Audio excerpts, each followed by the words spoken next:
할렐루야. 오늘은 마태복음 39번째 강의입니다. 오늘 아침에는 마태복음 5장 7절 말씀을 통해서 긍휼히 여기는 자의 복에 대해서 함께 말씀의 은혜를 나누려고 합니다. 오늘은 산상수훈의 팔복 중에서 5번째 복에 대해서 알아봅니다. 긍휼히 여기는 자는 복이 있다고 하셨습니다. 이 복에 대해서 그는 긍휼히 여김을 받을 것이다 말씀합니다. 긍휼이라는 말은요, 헬라어에 엘레오스라고 말하는데 불쌍히 여긴다, 자비를 베푼다, 이런 뜻입니다. 긍휼은 그 발원지가 어디냐면 바로 하나님입니다. 시편 25편 6절 말씀에 이르기를 하나님의 긍휼하심이 영원 전부터 있었다, 이렇게 말씀해주고 있어요. 그리고 시편 45편 9절에도 보면 하나님의 긍휼하심은 그 지으신 모든 것에 미친다, 이렇게 말씀하셔요. 그러니까 발원지는 분명히 우리 하나님이세요. 하나님의 긍휼하심은 그 아들을 이 세상에 보내심으로 죄인들에 대한 그 놀라운 사랑으로 나타내셨어요. 하나님으로부터 긍휼하심을 받은 우리는 다른 사람에게 이런 긍휼을 베풀어야 합니다. 하나님이 나타내신 긍휼하심과 우리가 베풀어야 할 긍휼, 주님은요, 마태복음 18장 23절에 보면 하나님이 우리에게 베푸신 긍휼과 우리가 베풀어야 할 긍휼에 대해서 하나의 빚진 자의 비유를 통해서 우리에게 교훈하고 계신 것을 알 수 있어요.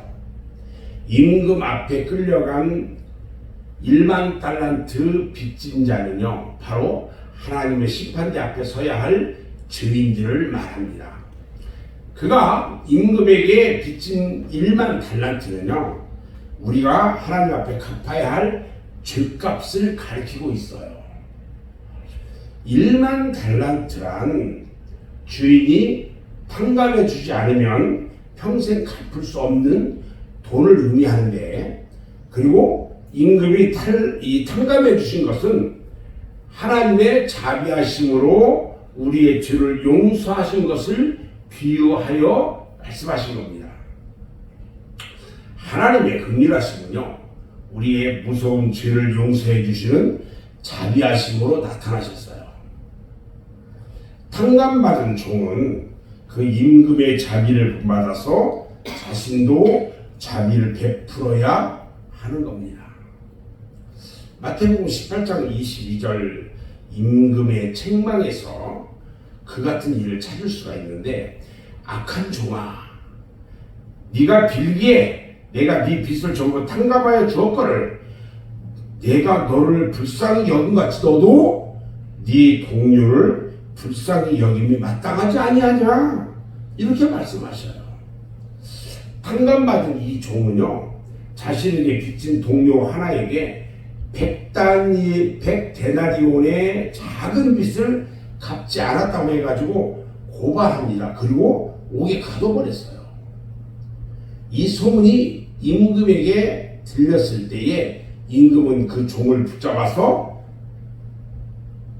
빚을 다 갚도록 옥졸에게 넘겼다고 했습니다.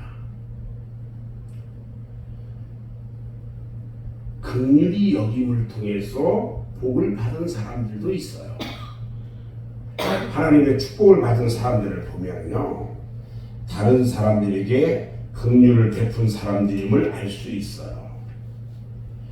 사도행전 10장에 나오는 고넬료라는 사람은요, 베드로가 찾아가서 복음을 전함으로 온 가족이 구원받은 사람인데, 그가 이 같은 은총을 받은 일에 대해서 천사가 말하기를 네 기도와 구제가 하나님 앞에 상달되었다고 말씀해주고 있어요. 우리의 기도와 구제는요, 하나님 앞에 상달됩니다.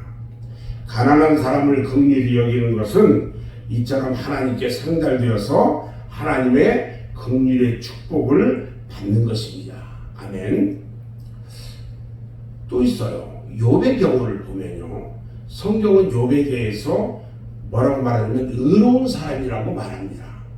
그런데 욥기 29장 11절로 17절 말씀을 보면 그의 의는 그의 생활 가운데서 가난하고 어려운 사람들을 불쌍히 여기며 도움을 준 일로 나타나 있어요. 그가 어려운 시험을 이기고 더 큰 하나님의 축복을 받을 수 있었던 것은 그의 이 같은 긍휼히 여기는 아름다운 마음이 있었기 때문이라는 거죠. 또 있어요. 잠언서 31장에 보면 현숙한 여인상에 대해서 말씀해주고 있는데 특히 잠언 31장 20절인 그 현숙한 여인의 행실을 보면은 그는 곤고한 자에게 손을 펴며 궁핍한 자를 위하여 손을 내민다 이렇게 말해요. 불쌍히 여길 줄 모르는 자는요 사람이 갖추어야 할 중요한 인간성을 상실한 사람, 잃어버린 사람이에요. 그렇기 때문에 하나님의 긍휼하심을 받을 수가 없다는 거예요. 자, 그러면은 그리스도인들의 긍휼은 어떤 것이어야 할까? 성경에서 그리스도인이 감당해야 할 긍휼에 대해서 세 가지를 말씀하고 있는데 첫째는요. 하나님의 긍휼은 우리의 죄를 용서해 주는 것으로 나타나셨기 때문에 우리도 형제의 죄를 용서해 주는 긍휼을 베풀어 줄 수 있어야 한다는 겁니다. 형제가 내게 죄를 범하면 몇 번이나 용서하리까? 이런 물음에 7번뿐 아니라 70번씩 7번이라 할지라도 다 용서해라 이렇게 말합니다. 죄의 용서는요 우리의 생각이나 어떤 감정, 인간적인 자비에서 나오는 것이 아니라 내게 베푸신 하나님의 긍휼에서 나와야 한다는 겁니다. 두 번째로요 그리스도인들의 긍휼은 잠언서 19장 17절에서 하나님의 긍휼은 도움받을 길이 없는 과부나 고아를 불쌍히 여긴 것으로 나타난다 이렇게 말해요. 가난한 자를 돌보는 것으로 나타나기 때문에 하나님께서는 우리에게 가난한 자를 긍휼히 여길 것을 원하신다는 거예요. 세 번째로요 하나님의 긍휼은 원수를 사랑하는 것으로 나타나기 때문에 우리로 네 원수를 사랑하라 이렇게 말씀하셨어요. 네 원수를 사랑하고 너희를 핍박하는 자를 위하여 기도하라 이렇게 말씀하셨거든요. 저는 오늘 말씀을 마무리하는데요. 남에게 긍휼을 베푸는 사람은 하나님으로부터 긍휼히 여김을 받을 것이라고 하셨어요. 우리가 남에게 제물로 긍휼을 베풀어 주었을 때 하나님은 나에게 어려움이 올 때 제물로 갚아주신다는 겁니다. 아멘.